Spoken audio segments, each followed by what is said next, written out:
Hello and welcome to Talk the Thrones. We are here to talk about Season 2, Episode 5 of House of the Dragon. My name is Chris Ryan. This is Ringer Senior Staff Writer Joanna Robinson. And joining us, as always, is Harrenhal's guano expert, Mallory Rubin. Before we get started, I hear tell that you two will be appearing at the Ringerverse Live on Wednesday at the Eyrie Theater, along with Midnight Boys and the whole gang from Ringerverse. If you can hear my voice, if you're in Los Angeles, if you want to make an incredibly expensive trip across the globe to come, go to theringer.com/events or the Eyrie's website to get tickets. Yeah, come hang. Yeah. Hi. Hello. How's it going? A bit of a chatty Cathy episode. Not a lot of dragon fights. In fact, love conversations. Zero, but I love the intimacy. But like nothing wild happened in this episode, right? Nothing strange and unusual. What's the headline? Is it sex with mom? Yeah. Or there are secret dragon riders? Why not both? It's definitely sex with mom. I did not have Damon dreams he's eating out his own mom on my 2024 bingo card, and yet here we are. I didn't have you saying the phrase "eating out" in the first 2 minutes. You of did. this. Yes, you did. You knew. Why don't we get straight into the recap, because there's actually a lot to churn through here, but I really want to talk about this episode with you guys. How about that? Let's do it, man. All right, let's get to the recap.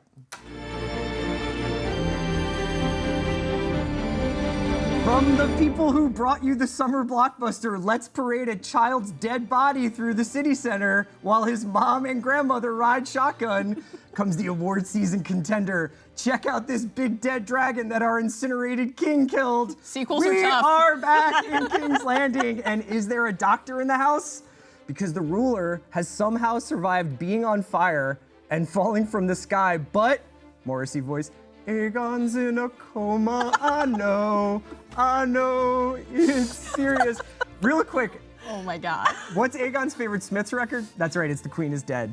Wow. His armor is fused to his body and he broke his leg, at least broke his leg. That was gruesome, as we all know, because we get a really close-up shot of it. Yes. Alicent is sad, Aemond is Aemond, and Criston has a hack for getting flesh off of his sword, and it's lemon juice and salt, and I thought that was really helpful. I will be trying this at home. I have a vast sword collection.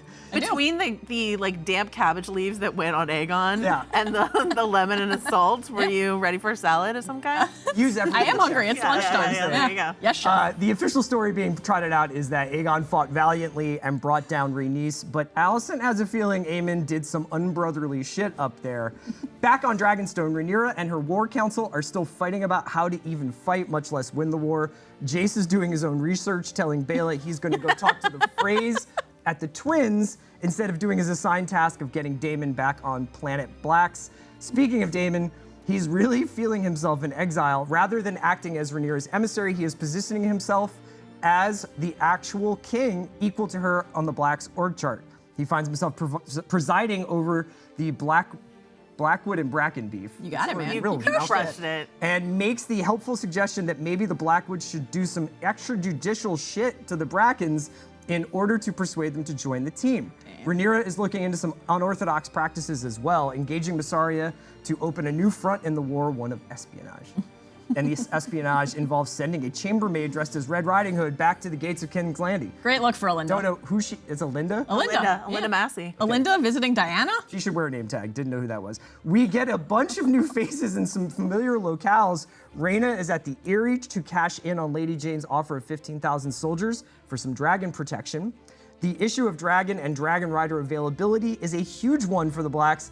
Jace's trip to the Twins goes somewhat better, but he still has to promise the Freys that they can have Harrenhal in return for their support, despite the fact that that place is currently occupied. Harrenhal. Your favorite. Shellacked with batshit, leaking like a sieve, and entirely out of money. That's my favorite Smith album. Harrenhal fixer. If you've ever lived a summer in Philadelphia, its current occupant Damon is having wet dreams about his mother. Quite wet. Although I was wondering if it was his sister, I couldn't tell. Or both. I'm going to need Mal, Joe, and/or Sigmund Freud to explain that dream to me. When he is quote-unquote awake, Damon is doing statecraft like only he can, getting lost in the semantics of his title and undermining Rhaenyra in the process. While we're talking titles, the Greens need someone to step in for the semi-permanently recovering Aegon, so Alicent throws her name in the ring, but she is shut down by the sausage fest that is her Green Council, including Larys and Criston, the little double cross, who award Aemon the title of Prince's Regent? Prince Regent. Prince Regent. Yeah. Aemon finally gets what he always wanted. Lord Protector. When Alicent follows up with Criston, her paramour sounds like a changed man. Watching your army get turned into a pile of cigarettes will do that to you. I, for one, love PTSD Chrissy. We get some small folk stuff and find out that things continue to go south for Hugh, our Smithy with the sick kid. The misery heaped on the people is echoed when Alice Rivers confronts Damon over what the war crimes, over the war crimes that the Blackwoods visited on the Brackens. Rhaenyra has her third or fourth dark and stormy chat of the episode when she and Jace realize they've got plenty of dragons, but not enough riders. So they decide to go looking for bastards, complete with an All the President's Men library shot. Claire Kilner, I see you. Much of the rest of the episode is chess piece moving. Baela gets a grieving Corlys to accept Rhaenyra's hand position. Rhaenyra gets Lord Broom to go to Harrenhal and see what's up with Damon. A Myssaria's spy arrives at the gates of King's Landing. Mission unknown. How excited are you that you have to say both espionage and All the President's Men? Well, time to you. And Andy. That's right. Look, I like what I like. And here's what I also like. I'd like to make a little announcement to our viewers, Talk the Thrones viewers, a bit of news. Wow, he's looking right into the camera. I have moved from Green Curious to Green Super PAC Bundler. Oh, ragingly green. Whoa. Ragingly green. Partially because on House of R, you and Mitchell joined you and spoke glowingly about the influence of Michael Mann's heat on his performance in this show. That was a big moment for you. Got you. But there were a couple of scenes here, all green related, where I was like, ride or die. I love these guys. Yeah. Is it because Aegon is no longer in charge and you're like, Aemon's a guy I could follow into battle, or? I mean, I wouldn't really have much of a choice, would I? I mean, is it just because you think those characters are more interesting than what's going on over in Dragonstone? There's just something about the crackle of the energy of the council meetings of like everything that's happening over there that is just much more interesting TV to me. But I remain. We support you, man. I'm not an undecided voter, but I am persuadable. We support you. Ride or die. You know, it's a good philosophy. Yeah. It's a necessary one. The or die. If you're following Aemon. Yeah. Now, can we talk about my favorite scene of the episode? Yeah, we would love to. Which was your favorite scene of the episode, of Criston and Alicent in the yard after she's been more or less deposed. Not deposed, but she doesn't get the promotion that she was looking for to become sort of the regent. Yeah. And Criston, they talk about the idea that the war has gotten away from them. And that Criston is somehow protecting Alicent from the horror that's about to unfold. How about Chrissy's little voice crack? Oh man, when he said terrible. Yeah. The show does an incredible job of making us feel empathy for the monsters. Like I felt when Alicent said, I did not give you leave to say my name to a guy who spent many a night inside of her, I felt for him. I did, genuinely. Yeah. So we'll circle back to talk about the council meeting in more detail that led to this great courtyard scene. I agree, this was riveting. Yeah. Let's hit Criston first, and then we'll hit Alicent. So from the Criston perspective, I mean, our guy is shook. Yeah. Well, sorry, your guy is shook. Yeah, I mean, he had a really tough Dance of the Dragons out there, you know? Yes, there are a few things that I loved about this. So one, and he says this, right? What I saw at Rook's Rest, their armor melted. There were men walking that were on fire. We have given the war to the dragons.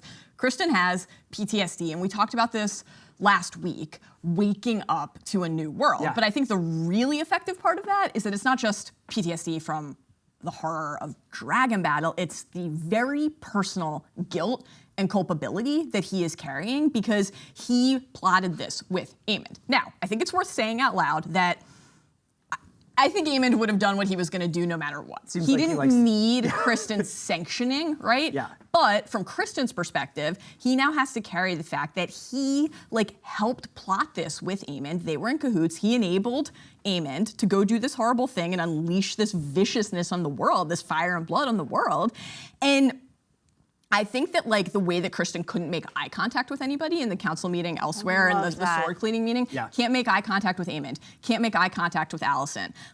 He knows that Aemon waited too long to arrive. He walks up on him with his sword out at the end. And I think in between that, we should assume that he saw what Aemon did in the sky because we get the shot of Criston watching Aemon fly in and looking up. I think we should assume that he watched him burn his brother and is carrying that with him. Yeah. This is the guy that I've chosen to align with. Yeah, he says I could not say, but he absolutely could. He chooses not to. I love Fabian Frankel is so good in this episode. Great performance. And I'm the #1 Criston Cole hater, but I love a character on an arc as well. And so the fact that he's moving through something is really compelling. And that decision to not make eye contact with people is something that he's done before when he had his like first small council meeting as Hand. And I just love it. Yeah. It's so good. Yeah. The discomfort that you Yeah. feel. The character, you're speaking of his arc, he carries shame with him in so many different arenas of his life, like in his personal life, in his professional life. Like he is kind of, I think being a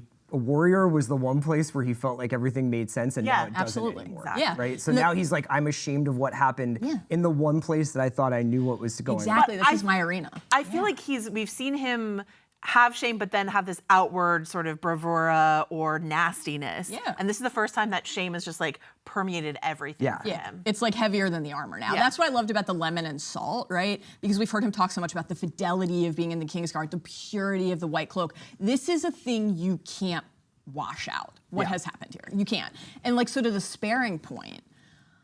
Great, that was a great line. Holy shit. That was a like great in both line. directions for both of them. Because from his perspective, I think he believes that that's true, right? I'm the sworn sword, and the way that I justify my behavior to myself is that I say I'm protecting someone. Yeah. It's the righteousness, right? It's that divine protection.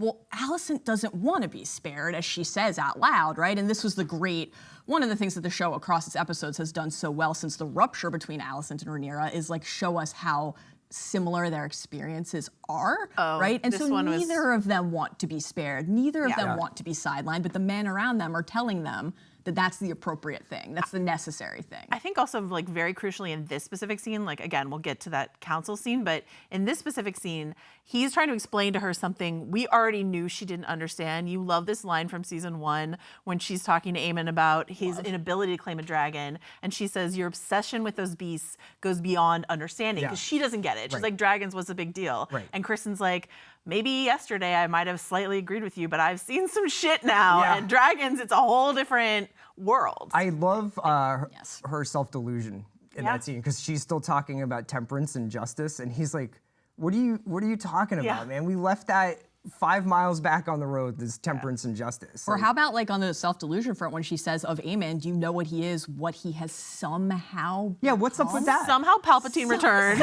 and somehow I raised a psychopath. Wow, I wasn't expecting some Rise of Skywalker in my hot ready. season Well, let's 2 out of connect 5. Alicent. Let's go to that Green Council meeting. do it. Because I thought that the way it was sort of depicted was great, with the sound fading away from Alicent when she realizes what's happening. There's a lot of like, I am realizing what's about to happen. If you didn't think that this story was a tragedy, you probably do now.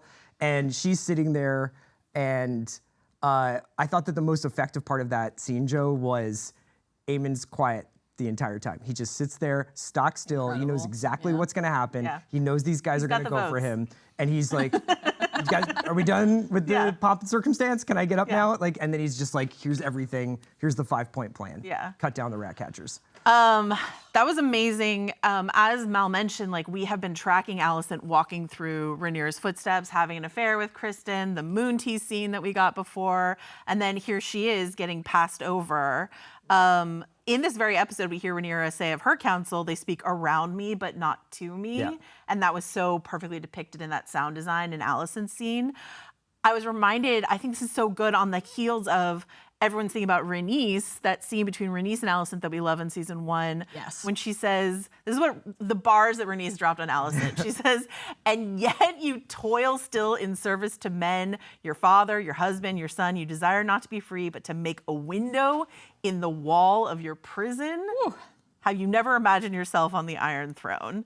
There's this, so good. I did not have quoting feminist theory on Talk of Thrones on my bingo card necessarily, but like there's this popular Bonnie Burstow quote that's going around, this current wave of feminism, but it's an old quote, and it's about this idea of like, the daughter and the father will make fun of the mother together, but it will not spare the daughter of her future being made fun of by other men. Like if you ally yourself with the patriarchy now, it's not going to spare you down the road. And that's what Alicent did. She's like, Rhaenyra, you're lactating at the small council table. How embarrassing for you. Yeah. She like betrayed Rhaenyra over and over and over again. And then she's like, but I didn't think it would happen to me. She's basically sending foot pics to Larys. She's with Criston. She's tried to raise these truly disturbed sons of hers and keep this council together. The rest of these guys are kind of nincompoops, with the exception of the maester.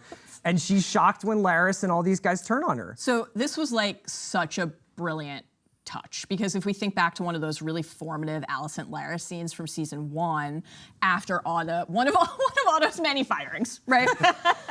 In the same room. In all of King's Landing, is there no one to take my side? Yeah. That was what she said to Larys. And like Larys and Criston have been the closest things, fraught and perilous though those circumstances were, to allies and confidants that she had, and they both pick Aemond, both of them. And Aemond, remember, and she's like all those feet picks for nothing? for nothing. And like, it's not just, right, that they don't choose her, that they don't side with her. Yeah.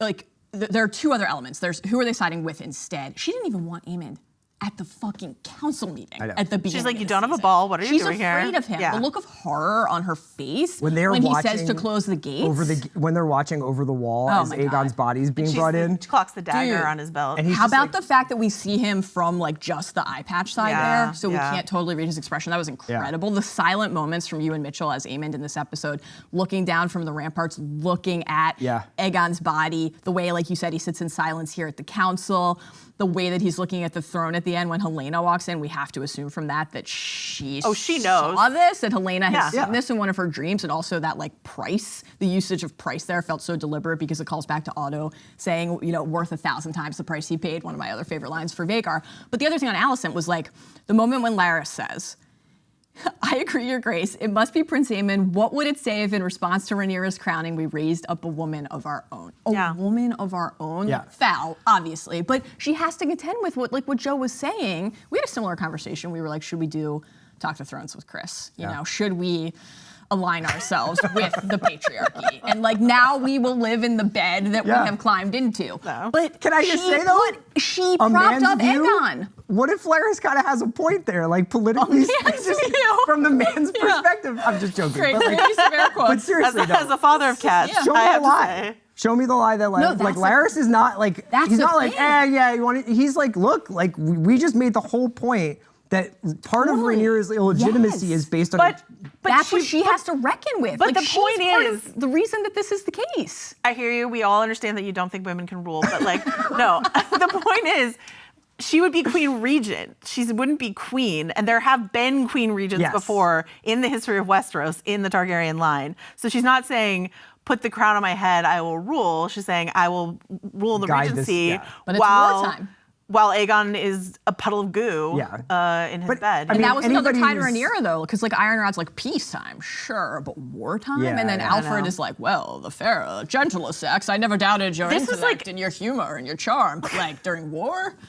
Upsetting. I would kill him. Upsetting. Warrant me, I would kill Sir Alfred. This is a very much like a second son episode. For Aemon's a second son, Damon's a second son, Corlys is a second son, etc. But to paraphrase Tyrion, all women are second sons in their father's eyes, essentially, right? Like that they are all treated the same, which is that you don't have inherent worth. Sure. You have to prove yourself. And for women, as Rhaenyra points out when she's like, they never put a sword in my hand. I mean, Rhaenyra did a bunch of stuff when she killed a boar and smeared herself in blood. We all saw it. So she read a lot too, so that's good. Also good. She did. She was like, sort of. Alicent was like, pay attention to the text on the printed page, and she's like, I want to go like fly, and I never jest about cake. Yeah. Well, now all the time with microfiche will come in handy. Is what you're saying. Okay. Now, I want to talk a little bit about unconventional warfare, because obviously this gets brought up. Let's do it. Criston talks about it with Alicent, but you've also got Damon sanctioning the Blackwoods. Yeah.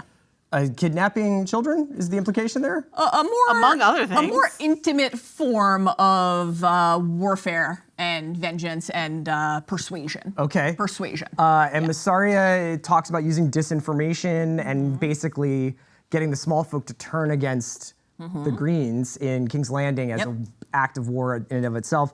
We are actually getting a pretty broad scope of the conflict here, right? Like it's an interesting, I mean, for the lack of set pieces or action in this episode, a lot of we had action. Yeah. It was, again, Damon going down on his own mother and his but like, dreams. what did you think of the sort of the non-dragon styles of combat in this?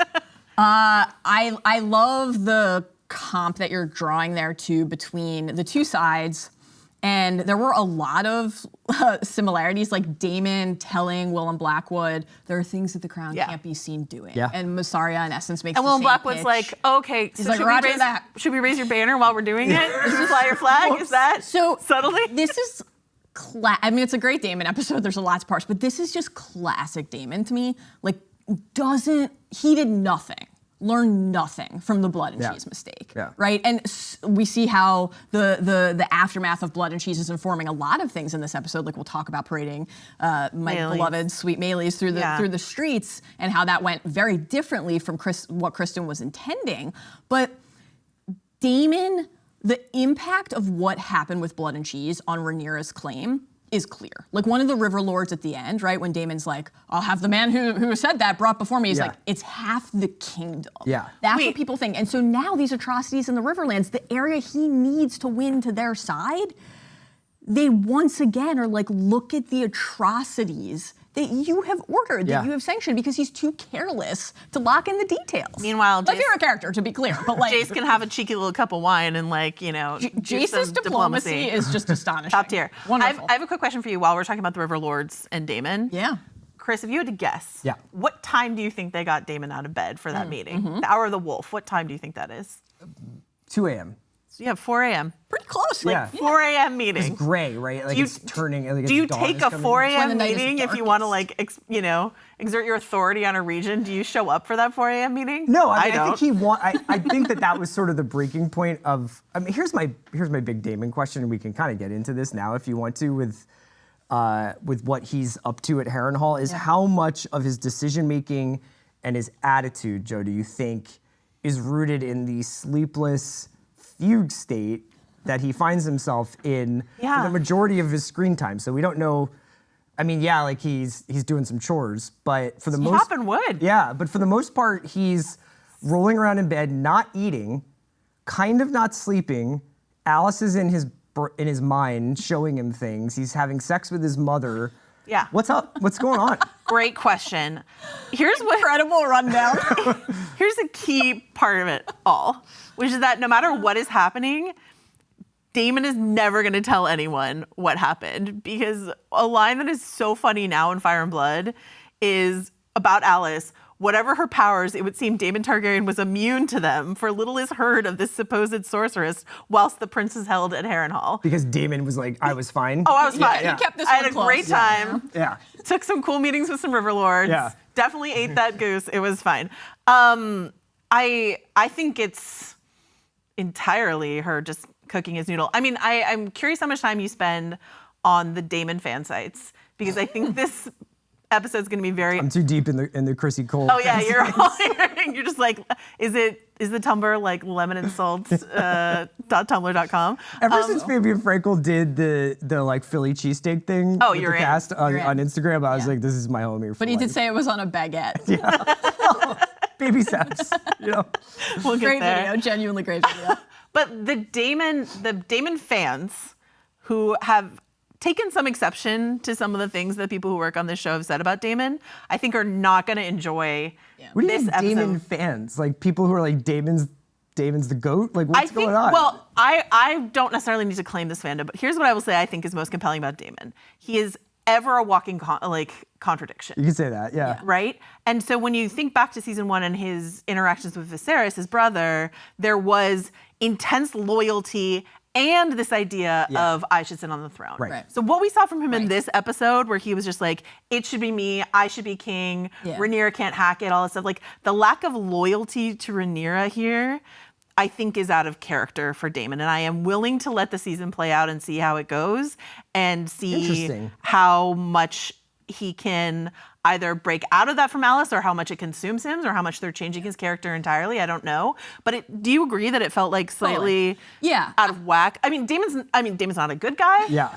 And Damon does think he would make probably a better ruler than everyone around him, but I don't think he would be that overtly disloyal. Yeah, I did have a similar reaction. And I think actually because it felt so extreme, maybe this will not be the case, but it makes me feel like more certain that this is a little midlife crisis, little I'm feeling it out thing that he's working through. He's moved out of the house. Yeah. But the new place isn't as nice. Yeah. He still has his beds. Yeah. Sometimes you try living in the ADU Exactly. and you see how it goes, you know? But the thing that I was really struck He's by, putting together the IKEA furniture in there and all. way too many bolts. Yeah.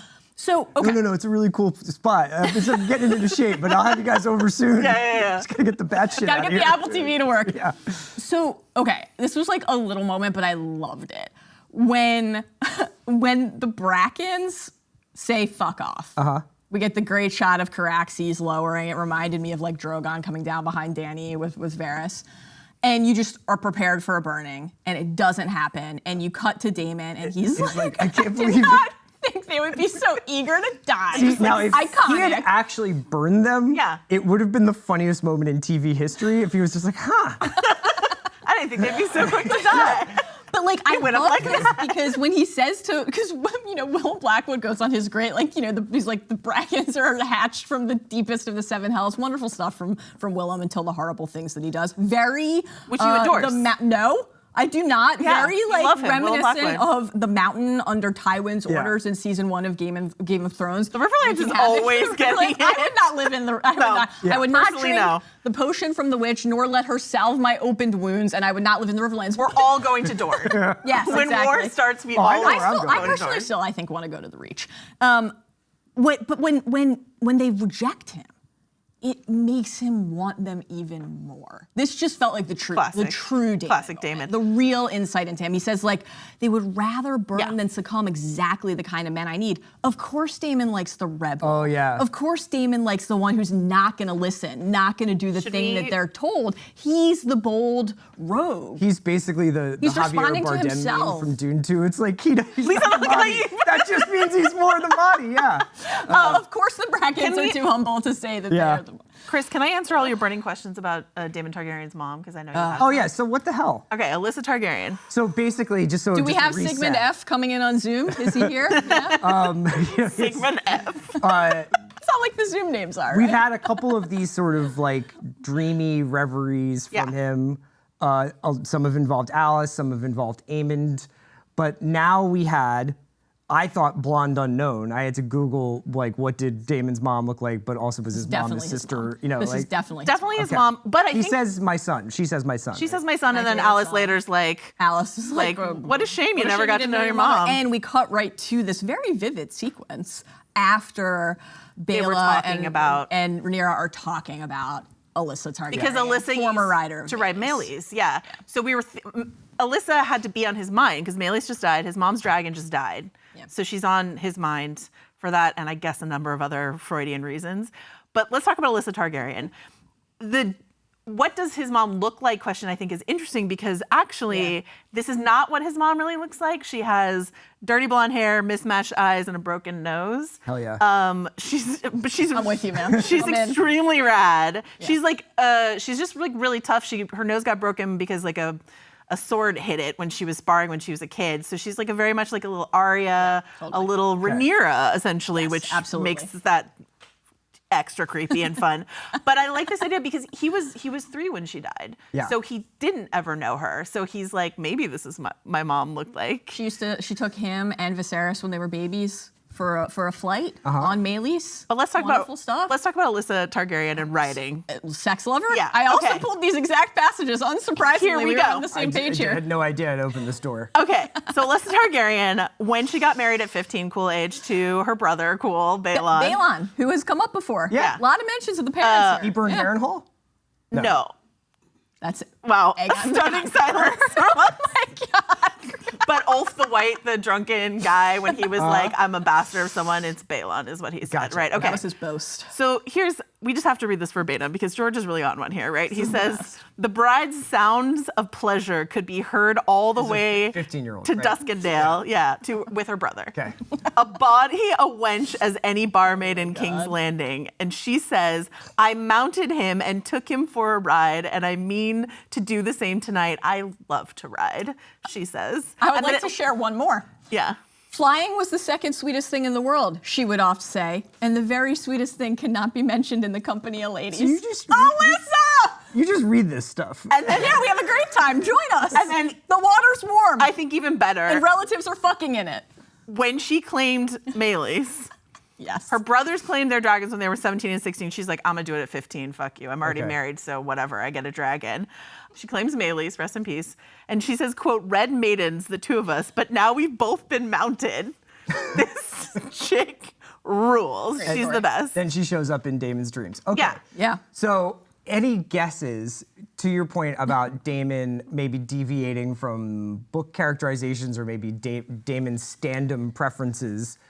How much of Damon's behavior is related to starving, sleeplessness? You're like, back to my question. no, I know. It's just, Thanks I'm for glad we got that. there. That's super normal digression.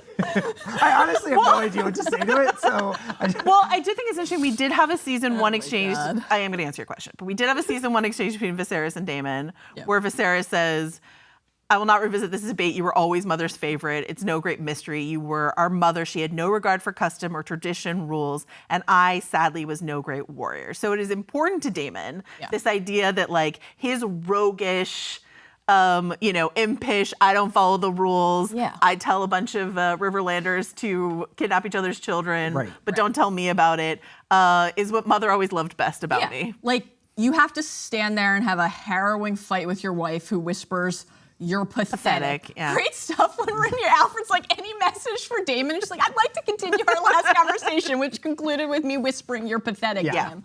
But what would you rather hear? Your beloved brother who never asked you to be his hand, say, cast you out from his kingdom time and again. Your wife and niece say, because he never trusted you and I can't trust you either, or have your mother whisper to you, You were in always your the dreams, strong one. You were always the strong The one. finest swordsman, the fearless dragon rider. Yeah, You so were this made is- to wear it. The Yeah. crown. The crown he put on Viserys' head, the crown he put on Rhaenyra's head. Complex guy. I like to, because I prefer my Damon to be not fucking his mom, but also I prefer him to Brave be. take. Thank you. Yeah. It had to be said. You're having the courage today to share that with us. But like, because I prefer him to be. NYT op-ed, : I love you, Damon Targaryen, but stop fucking your mom. Riverland. Exactly, the Chiron. Yeah. But to your question about like how much of this is witchcraft messing with his head or sleeplessness, I'm hoping it's a lot because this does feel out of character for him. I prefer him to be, yes, the worst, but a complicated worst that makes him fascinating. And this is just like, he's just like, because they made Criston complicated in this episode, it's like they had to make Damon uncomplicated and terrible. I'll tell you what almost interested me more than Damon's sex life with his mother. Wow. Impossible. Tell me. I wondered whether Sir Simon Yeah. was Legend. using the war as an excuse to do some long-needed Oh, maintenance. definitely. Yeah. He was like, oh, by the way, like we need to get this done, and then there's like some spackling work that we wanted to get done. I got the water in the kitchen and I've activated the forge. Can you ask the queen to foot the bill? No, I will guarantee the payment. Harrenhal is under my command. When he mentioned the guano and all the other strong dudes who were in the background of all of those scenes, just like Sensational look up. stuff. Great stuff. Fantastic. It's an active, vast repair undertaking. Yeah. Like, I think, I don't know. Do you even bother to repair I wouldn't. Harrenhal? I would simply not But bother to Harrenhal repair comes Harrenhal. up as an object of desire for Always. the The phrase. phrase, So yeah. maybe we Did should you like talk being about back that. at the Twins? I wanted to ask about this. First of all, why do you have, like, if you're running Westeros, right? Yeah. Yeah. Why would you do it from King's Landing or wherever, Dragonstone, when you could just be in the Eyrie and be like, no one can get here, except for a dragon? Give me 10 good men and I'll some impregnate climbing the bitch. spikes, and I'll impregnate the bitch, as the poet of our time, Bronn, once said. You know? And we hear Lady Jane. So we're going to the Eyrie first. Yeah, not let's the just Twins. talk about the Eyrie first. Lady Jane, we hear it, right? Bela, right? Rhaena. is- Lady yeah. Jane Eyre, yes. And so, of course, we saw, like, the kids, right, went up. So Joff is there, Tyraxes is there, Stormcloud is there, Aegon and Viserys. Oh, that is a name for a king. I can't help it. I'm sorry. Temporarily there. Do you think Jane served up any lemon cakes? It's a great question. This is part of what was great about going back to the Eyrie and to the Twins is like so many, you mentioned lemon cakes, just so many Game of Thrones associations for us. But I think the show can rely on us porting into the future of the timeline with our Thrones associations, and then we get some nuggets here about the past. So like when Jane Arryn says to Rhaena, like, I miss feeling this way, which of course Rhaena agrees with. She's there to try to get those 15,000 men. She's following through on what Rhaenyra asked her to do. Nobody feels good about this, and I thought it was really effective to show us how the fear, we're gonna talk about the procession again with the head and the small folks soon, but like the fear is seeping through the realm. And so you have a moment like, yeah, it's impregnable. By the way, the redesign of the Eyrie and the Bloody Gate looks incredible. Amazing. Yeah. Like this is what the Eyrie should look like. Yeah, sure, it's impregnable unless you're on Dragonback. Reality is something that everybody has to contend with. Yeah. Visenya, who once again comes up numerous times, right? Visenya is mentioned at the end between Rhaenyra and Jace. A lot of Jace is Visenya mentions. Don't do what Visenya did. It would get you canceled now. That was a long time ago, Mom. Yeah. I wouldn't. Comedy is Oh dead. man, great stuff. So yeah, Visenya during the conquest flew Vhagar down into the Eyrie and took sweet little Ronald Arryn, just like sitting there on her knee. I got in, I have the heir to the Vale here, bouncing him on my lap, and like you will bend the knee. So dragon power is just a different thing. And that would be the case for everybody. Like when they get to the phrase, like, I'm afraid of Vhagar, I love that moment when Jace is like, what about my dragon? Vermax is right here. Yeah. What Yeah, about but fearing Vermax my is dragon? so cute. I love seeing Vermax. Wonderful. I do think it's really fun to go back to the Eyrie and be reminded of Bloody Gate, the Moon Door, the Sky Cells, like all this cool shit that happened at the Eyrie. See any like fully grown children nursing on their mother's teats. I would say that Jane Arryn did not make as much of an early impression as Lysa Arryn did, but there's still time. There's still time for her. And Jane Arryn is a character who several times her male relatives tried to take control of the Eyrie from her. She knows like, how to I've been through it. defend her. I'm an Arryn, so I'm related. Right, yeah, they're related. You know, so I support Rhaenyra in this way, but I did ask for a real dragon and not, what does she say? Still wet from the egg. This is horseshit. I'm sorry. The way that the people are talking about dragons in this episode, as Rhaena rightly points out, you got two.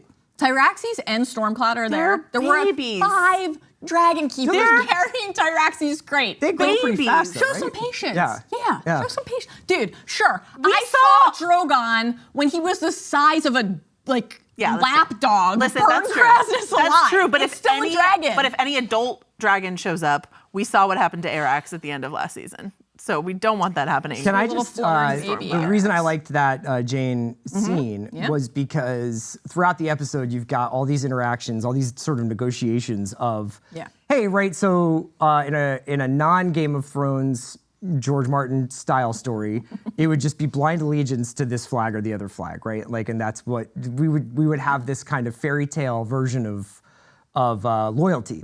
Right. And every interaction in this show, and usually in Game of Thrones, is, I'm loyal, but like I'm gonna need this Well, what's in it for the me? loyalty. Yeah. I'm loyal, but I'm gonna need you to wipe out like a decades-long beef with another family. Or I'm loyal, but I need an Air Force. Or I'm loyal, but you have to pay for it. You know, like, and I'm supposed to be loyal to more than one person. Exactly, yeah.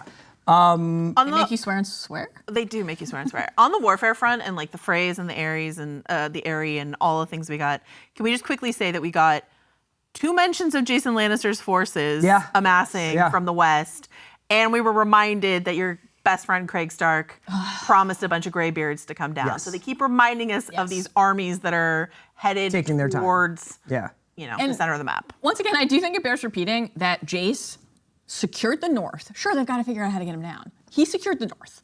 The Vale. He secured the Vale, and he just secured the crossing. Like, a put that up king. against anything anybody else has done to this point in the story. Seriously. I saw That's Damon incredibly chop impressive. 5 pieces of wood. Okay, so that's The real Tony Stark, like, don't take from my pile. Jace goes to this incredibly photogenic bridge at the Twins, right? Yeah. Talks to the Tullys, the phrase. the phrase, Yes. and says, I need you to basically bend the knee. And they're like, well, how about Harrenhal for that? Yeah. Why Harrenhal? Because it's a big castle and That's they want haunted and full of batshit. But it is it's important. big. Yeah, but it's big. Okay. Well, the Freys are like upstarts and strivers, and that's their reputation. Like, this is why all the way in the future in Game of Thrones, what do the Freys want to do? They can't wait to get the Tullys out. They can't wait to get Riverrun, right? They always want to collect and improve their standing and improve their worth. I think, again, the show is banking on us bringing those associations, like the terrible things that we have seen happen there. It's going to make us nervous for Jace. There's a plate of food on the table, like guest rights. Bread and salt. Yeah, like how can it not make us think of everything horrible that we've witnessed there? Yeah. And so As you soon wonder, as you will say- it go a better way? Will it go, will it go As soon as you say horribly again? phrase, I think people are like, They get anxious. No, thank you. Yeah, Yeah, right. and even like when they were like, okay, you're asking us to do something that the Lord Paramount and the Trident, the Tullys, have not given us leave to do, right? And there's that great exchange about like, well, Jace replies to that with like, what about the Queen, right? And it reminded me so palpably of the Walder Cat exchange from season 1, right? Because he basically Game of says that, Thrones. of the little television program you might have heard called Game of Thrones. It's like, it's the exact same exchange, and it builds toward that great Stark, Tully, Lannister, Baratheon. Give me one good reason why I should waste a single thought on any of you. So I think to your point, people do have to have a reason to opt in sometimes. But the thing about the dance is like we're watching it spread. The Lannister call out is a great one. The map is widening. We've had mentions of the Reach, the high tower forces. Like nobody feels safe, whether you're inside the locked gates of King's Landing or further away. You do ultimately like you probably are going to have a moment where you have to make a choice. Yeah. Will it be the same choice as everybody else in your region, though? Well, that's why the Blackwoods and the Brackens have been such an effective way into that question Because for us. it's like, this is happening. You can probably imagine this being And the way that duplicated they elsewhere, say, like, they're just using the war for the crown as a convenient excuse to work through the stuff they've been fighting Kidnap about babies for and centuries. abduct women. And So maybe people do use all this to just further their own agenda. Maybe it has nothing to do with whether they're Team Green or Team Black. Speaking of making a choice, Corlys has to choose whether to become Hand of the Queen or not. By the end of this episode, he spends most of it grieving and moping, kind of being a little prickly. Moping? Grieving and moping. His wife just died. Yeah, I Give know, him but a like, minute. but he wasn't for pity's like. sake. But before, like when Rhaenys was about to fly off, he was just like, I gotta go get these barnacles off the boat. You know, Yeah. like I mean, lot of the barnacles. time was then.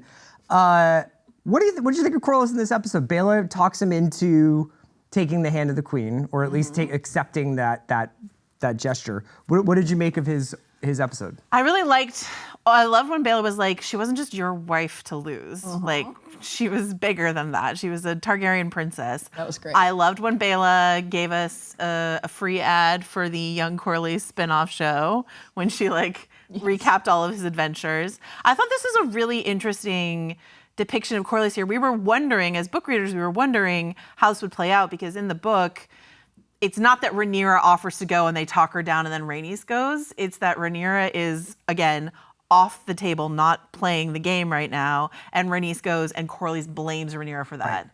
And he's like, it should have been you. Like, why was it my wife? It should have been you. Right. You're the queen. You should have gone. So absent that, then we're left, instead of the rage, I mean, he does say, has she not asked enough of my family, right? But we're left with the sorrow. Yes. And that's a much more interesting note for a character like Corlys, who has lost a son, has lost a daughter, has now lost his wife.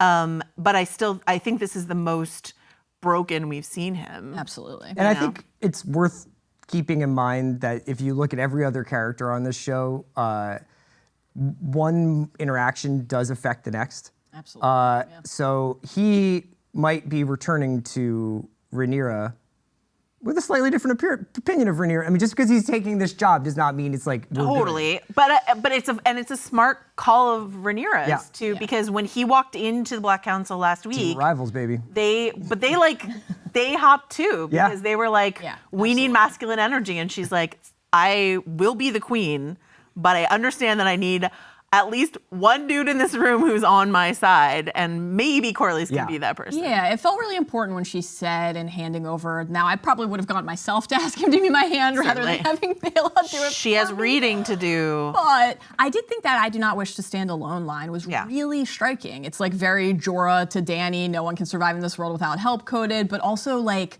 we've talked a lot over the last couple episodes about how lonely and isolated everybody feels. We had that mirror shot, right, cutting from Damon leaning against the fireplace mantle into Rhaenyra leaning against the fireplace mantle. Like, Did you want a split screen? You're I like, had the give split me the screen. Fall Guys split I screen. had the split screen in my heart and my mind. So like Rhaenyra can carry more than one truth in her mind at once, Yeah. right? She can say like to Jace, I'm proud of you. And also I resent the fact that you can go do the thing. You can like thwart and ignore my order and do the thing that I am not being allowed to do, that I understand on some level I shouldn't do. Look what just happened to Aegon. Aegon is like, right? Yeah. But Yeah. what are we as Game of Thrones fans programmed to expect from our heroes and our rulers? Like Jon on the front line, Rob on the front line, Dany on the front line, Tyrion there leading at the Blackwater, Sometimes right? against his own will, Like who yes. doesn't? Yes, but I loved that. Like if we think back to young Rhaenyra, it was another moment where I thought our time with like the younger versions of the characters felt really fruitful here. You know, Viserys saying like, "I didn't give you leave to go to Dragonstone, but she did it," right? Or like, you should not And deprive that's yourself. why Damon's like current crisis, as much as I am not on his side in any of this that he is experiencing over in Harrenhal. On the like who's more interesting, I kind of understand where you're coming from. I do want to shout out Harry Collette as Jace because I really like his like really pleased with himself smiles. Yeah. Oh yeah. He's like, I did a thing. Yeah. Yeah. Guess what? Guess I got what? you the He phrase. did do a thing. I did a thing. But I'm not okay. So I'm not on Damon's side. But like, if he thought he was marrying the Right. teenager that he was grooming, and instead he got this woman who is taking, is following her father's model more than his model, then he's like, this isn't the marriage I thought I was signing up for, perhaps. The episode ends with, we get Alinda, Yeah. who's Myssaria's emissary, her spy, I guess. Now, was she always a spy, or did she graduate from chambermaid to spy? I kind of got the sense that she was always a spy. She's Rhaenyra's personal handmaiden, right? But Mysaria had all these agents in the castle, and Larys like killed them all. Yeah. But Alinda had already left for Dragonstone when that happened. so when this she idea goes that back, like everybody's like, oh, hey, it's Alinda, right? like Alinda and Diana, like perhaps they were always working for Mysaria. That's what it seems like. Too bad Talia couldn't get in on this. Yeah. Mish. Tough miss stuff her. yet again for Talia. Miss her. In the beginning of the episode, when they're dragging Meleis's body through the city center, I think they're expecting more of a For sure. Philly Mummers Day parade vibe. Yeah, like And the it's one that just a lot created of Little people Baseball being Nick. like, Yeah. They killed thought God? they were doing an Yes. auto, and they were not doing an auto. Yeah. Exactly. Otto never would have done this because Otto, unlike Alicent, does understand the value of a dragon, right? We've talked about that many times. The serious PR miscalculation, Yeah. right? bad. They really thought they were doing something. Abomination. Rhaenyra will answer this. Like Rhaenyra's going to take vengeance for this on This us. is a black omen. I thought the dragons was gods. Like this idea that a dragon is the Targaryen power. Yes. Dragons are godlike, infallible, cannot be killed, all this sort of stuff. And then they're like, oh, guess what? You can kill one. Yeah. It's just meat, is what That Hammer was- says. Upsetting and disturbing. Yeah. Sweet little Melee's like still smoking as they. Man, The procession- CGI flies Can I just ask a horrible? quick question? What's more upsetting or disturbing? Oh, God. Is it a CGI dragon being dragged through the streets? The answer's that. Whatever comes Or next. Aegon being a pile of goo with metal fused to his body that they have to like slowly remove. Let me see Or Damon Targaryen That was just. That's like you're like, yeah, you're watching Game of Thrones. You know? fucking his mom. Not since Roz's turnip cart have my eyes been so drawn to do a carrier as Do you they think were to Aegon's, Chris like, Chris remembers what happened on Roz's turnip cart? You don't remember Roz's turnip cart? No. The little like last was peek? Roz? Yeah, exactly. last peek for Theon as she left the north? No? I You do. know what I'm talking I about. do. The way that A different they Red Queen. Yeah. brought Aegon back, like in this little litter covered with rags. Brutal stuff for him. And Really, Aegon's really just tough. looking at him being like, Yeah, wild. couldn't be me. But like the way that, oh man, so, and Mysaria, it was interesting to like, Yeah. she had the measure of this, right? Criston Cole made a mistake. Yeah.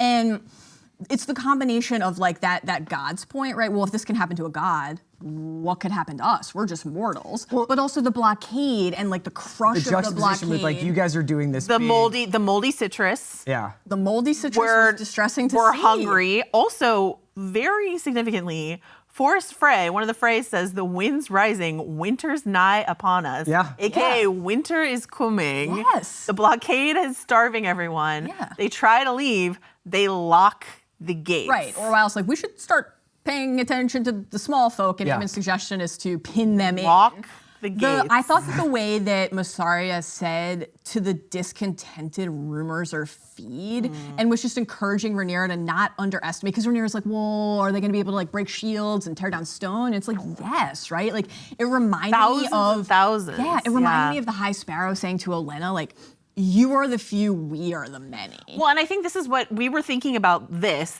idea of the. What? It worked out well for the High Sparrow.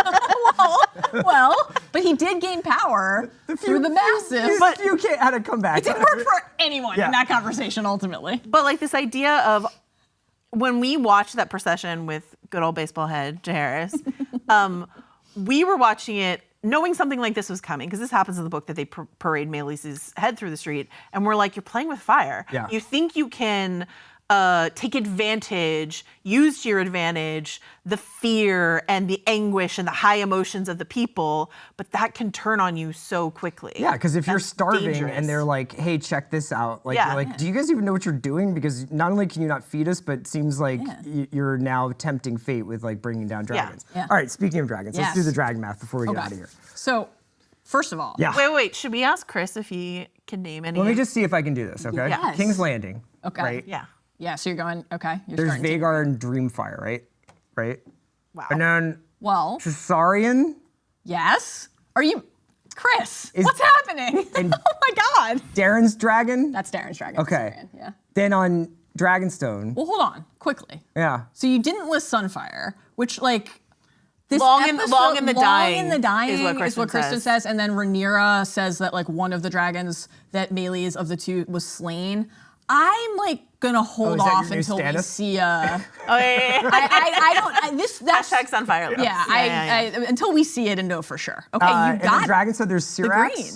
greens. Yeah. And is there Virmax? Yes. That's Jason's dragon. And then Caraxes is at Harrenhal. That's right. That's Damon's. Yeah. Tyraxes and Stormcloud are at the Vale. What is happening right now? I don't know. And then there's a Am bunch I of in an Alice Rivers dream? there's a bunch of free agents, right? Yeah. Can Well, you name forgot any Moon of the- Dancer. can You name- forgot Moon Dancer and Bela. Vermithor, Silverwing, Sheepstealer, the Cannibal, the Grey, Ghost, and Sea Smoke, right? What the fuck just Give happened? me all the dragons before you sat down. This is insane. Do you want to seriously- watch Mallory's head explode? I was like, did I eat the werewolf leaves? I tried like to do an my best Alice to pretending potion? like it was just occurring. You're doing a good job. You did a pretty good job, I thought. Incredible stuff. Yeah. So, of course, we have seen Vermithor very briefly, right? That's the dragon. Vermithor, the former mount of your guy, Zenieris. Let's just actually keep it math. Yeah. Who's got more dragons?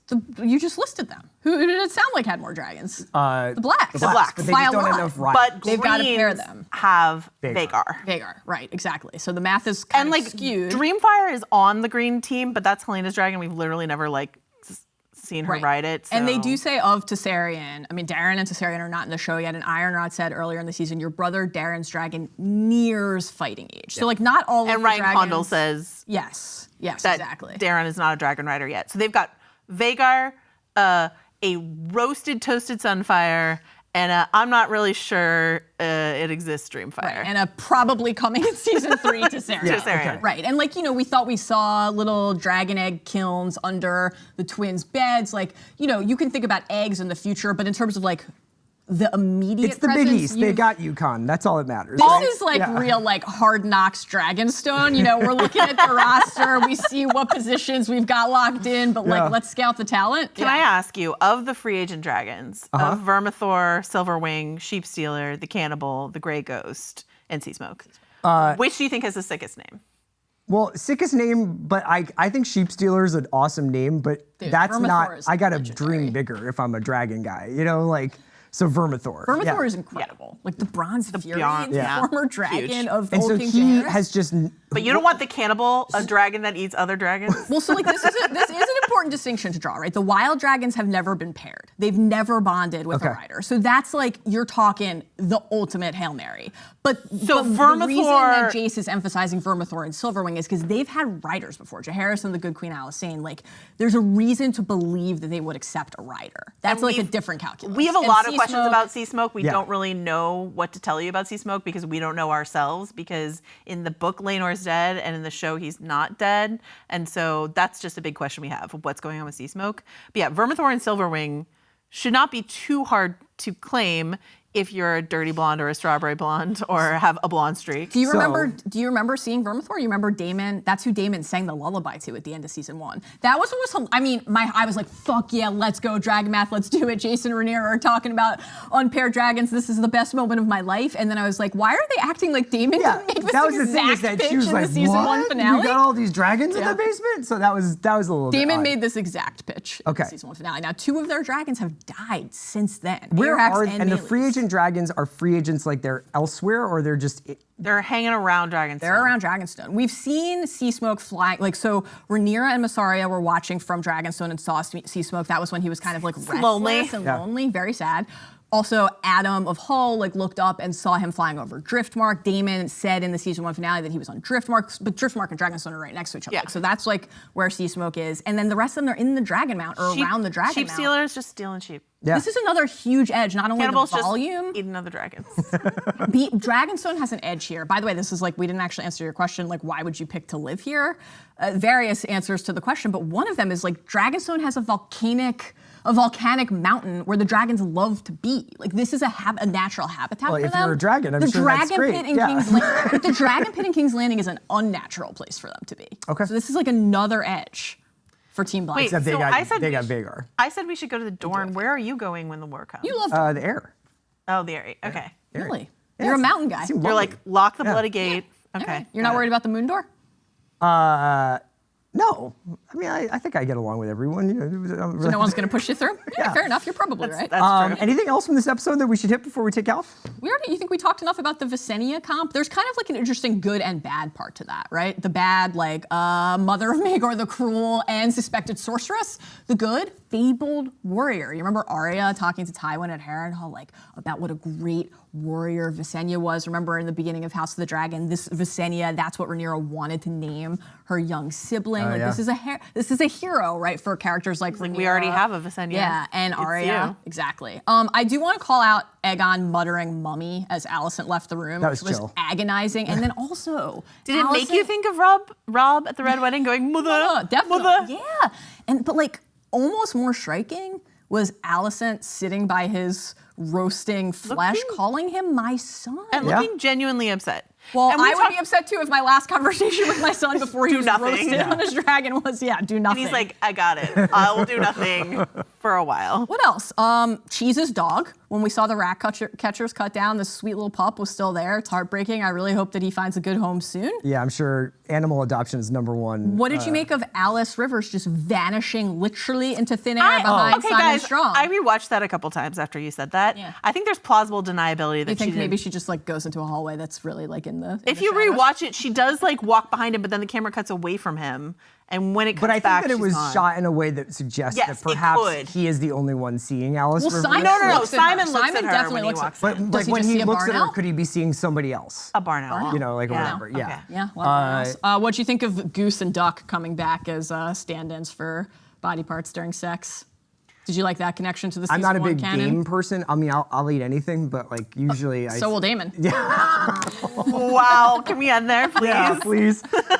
For Mallory Rubin and Joanna Robinson, I'm Chris Ryan. Join us next Sunday for episode 6 of House of the Dragon. Talk of Thrones will be here on the YouTube channel of the Ringerverse and on the Spotify feed of the House of R. Yeah. It's been a pleasure. It has been. What a joy. And I don't mean it the way you think.